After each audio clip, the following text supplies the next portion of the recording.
aucun secret.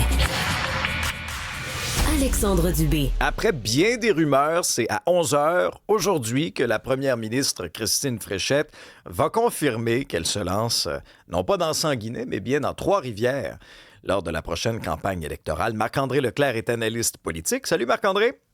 Bonjour Alexandre. Bon, est-ce que c'est une bonne décision de Mme Fréchette d'avoir choisi son alma mater, Trois-Rivières? Je pense que oui. C'est sûr, il y a beaucoup de gens qui vont critiquer Alexandre, là, le fait de quitter Sanguinet pour aller à Trois-Rivières et là, de dire justement, elle a peur du candidat péquiste bien connu Alain Terrien, ancien député fédéral. Donc là, elle a peur de M. Terrien. Elle quitte les gens de Sanguinet. À la fin de l'année, lors de l'étude des crédits, Paul Saint-Pierre Plamondon lui pose la question. Elle dit oui, je vais me représenter dans Sanguinet. Puis Mme Fréchette est comme un peu surprise de la question. Mais à ce moment-là, Jean Boulet devait se représenter dans Trois-Rivières. Donc, il n'était pas question de tasser Jean Boulet. Et ce matin, on me faisait remarquer très, très tôt ce matin que c'est pas la première là, qui change de circonscription là, au cours de sa vie politique. Un certain Philippe Couillard, Alexandre, qu'on a bien connu. Il a fait Mont-Royal, Jean Talon, Outremont et le plus beau comté au Québec, Roberval. Après ça, Pauline Marois, elle a fait Taillon. Après ça, elle a fait Charlevoix, Côte-de-Beaupré. Bernard Landry a fait Fabre, Laval-des-Rapides, Verchères et même René Lévesque. On est remonté loin, là. René Lévesque avait fait Montréal-Laurier et Taillon également.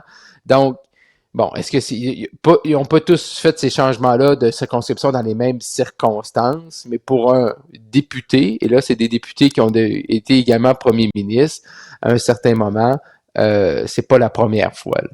Non, puis à mon sens, c'est une bonne décision. Ça va envoyer aussi un message clair pour réaffirmer que la coalition veut être le parti des régions. Oui, on n'a pas le choix.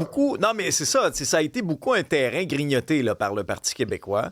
Puis Oui. on le sent là, dans les sondages. Puis on le sentait dans les partiels aussi. Alors, je trouve que Mme Fréchette, qui choisit Trois-Rivières, elle met son pied à terre. Moi, je trouve qu'en politique, c'est beaucoup plus dommageable. Un transfuge, quelqu'un, par exemple, qui passe d'un parti, s'en va à un autre. Souvent, c'est mal accueilli, là. Puis tout dépendant de qui tu présentes dans Sanguinet aussi.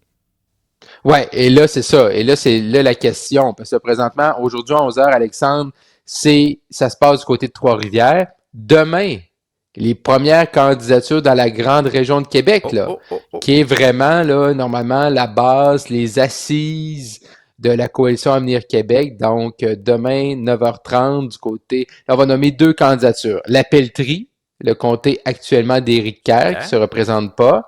Jean Talon, on se rappelle que Jean Talon, ils avaient Jean Talon avec Joël Boutin. Madame Boutin, elle a quitté. Par la suite, il y a eu une élection partielle. Pascal Paradis est là. Donc, j'ai hâte de voir là, aussi quel genre de pointure qu'on va nous présenter ici dans la région de Québec. Ou à Québec, on sait, Alexandre, là, il y a des gros noms qui quittent. Là. Geneviève Guilbeault, Jonathan Julien, Éric Kerr.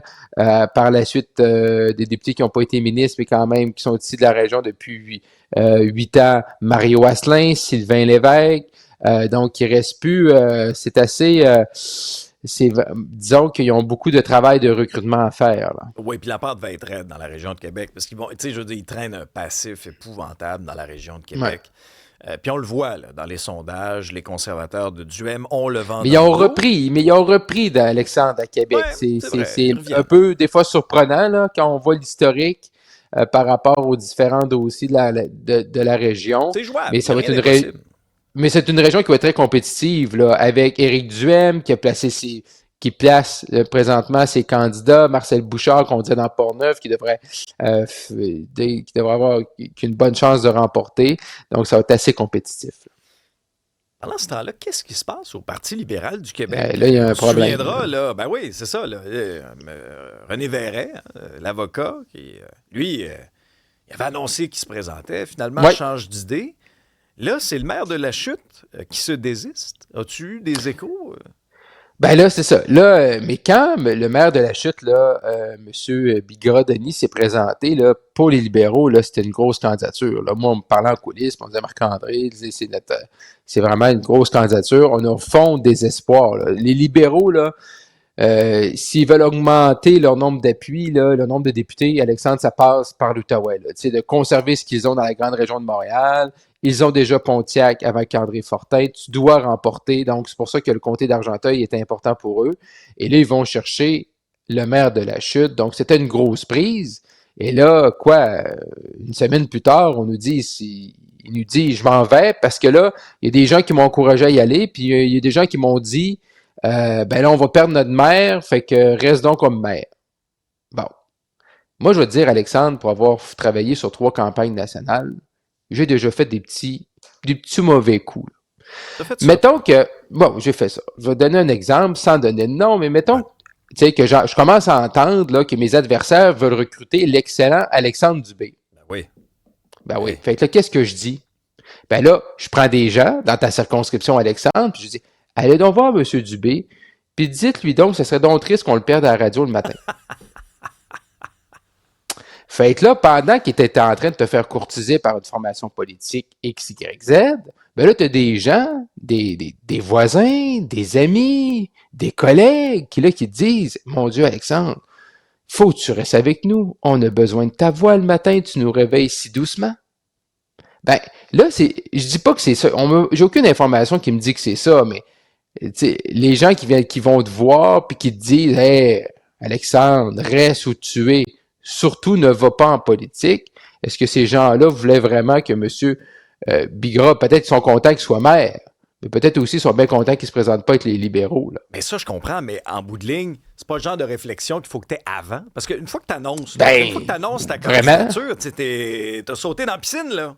Ouais, mais pour lui, pour le maire en question, pour M. Bigra-Denis, lui, ça a chuté. Il était maire avant, il a pris une journée de congé, puis s'est annoncé candidat, puis un matin, il est encore maire. Lui, est-ce que ça lui fait mal? Est-ce que ça va lui coller? Peut-être pas. Parce que dans le fond, lui, il va toujours pouvoir dire, j'ai choisi mes citoyens qui m'ont élu dernièrement, parce que l'élection municipale, là, c'était novembre 25. Ce qui fait mal, c'est aux libéraux provinciaux. Là, tu perds René Verret, tu perds le maire de la Chute. Là, ça fait 2 candidats qui se vendent en 2 semaines, qu'on présente comme de grosses candidatures qui claquent la porte. Est-ce qu'il y a un problème plus fondamental à l'interne? C'est à suivre. Est-ce qu'on aura encore une fois un débat sur le débat comme on a pratiquement à chaque élection? C'est parti. Là, il y a une pétition chez les conservateurs pour qu'il y ait un débat des chefs à Québec. Ouais, donc, Éric Duhem ne lâche pas le morceau de dire ça prend un débat à Québec. Et là, on dit, ben ceux qui ont les moyens, c'est sûr, c'est la société d'État. Hein, parce que pour Québécois, le 15 avec le face-à-face, pour le lendemain, le 16 avec Nouveau, qui est Bell Média. C'est sûr, on connaît la situation pour les entreprises privées dans le domaine médiatique. Fait que là, on se tourne du côté de la société d'État. C'est vrai que ils ont les ressources, s'il y en a qui ont des ressources. Mais moi, ce qui me fait rire vendredi, Alexandre, c'est que la demande de M. Duhem, qui est appuyée par les autres formations politiques, c'est que Radio-Canada, au départ, ils ont comme pas compris. Là. Ils ont dit, on va pas faire un débat supplémentaire. Les formations politiques là, ne demandent pas un débat supplémentaire. Ce qu'ils veulent, c'est que le 23 septembre, votre débat à Radio-Canada, que vous puissiez le faire ici à Québec. C'est ça. Et là, ils ont fait comme une deuxième déclaration. Là, ils sont en train, je pense, d'étudier ça. Mais moi, Alexandre, ce que je me pose la question, c'est pourquoi les autres années, on n'a jamais comme dit, ben, voyons, tu sais, je comprends que ces sièges sociaux des entreprises médiatiques québécoises sont à Montréal, mais Québec, c'est la capitale de la province, là. Mais ça, la capitale nationale. Ça a souvent été, tu sais, souviens-toi, là, ça avait été décrié, surtout sous M. Legault, là, tu sais, qui avait pris la fâcheuse habitude de faire des fois certaines rencontres importantes, non pas à Québec, mais bien à Montréal. Est-ce qu'on a perdu un peu ces sensibilités-là au fil des ans? Oui, mais clairement, de plus en plus, avec, tu as raison, on fait des rencontres à Montréal, donc on enlève ce caractère-là de la capitale à Québec. J'ai écouté Mme Fréchette dans les dernières semaines devant la Chambre de commerce de Québec, justement, qui disait que pour elle, c'était important de renforcer cette image-là. Mais également, les formations politiques, Alexandre, peu importe le débat, tu vas négocier avec les diffuseurs. Là. Donc, c'est-à-dire qu'à ce moment-là, est-ce qu'on a négocié l'endroit où on allait faire le débat? Ben clairement, peut-être qu'on ne l'a pas fait et clairement, ça aurait peut-être aidé de aussi, avant de signer, dire je m'en vais à un débat, ben, où est-ce qu'on va le faire, puis peut-être de forcer le jeu. Mais bon, encore une fois, une autre élection, puis on est rendu sur les débats des débats, mais clairement, on s'en sortira jamais. Merci Marc-André. À demain.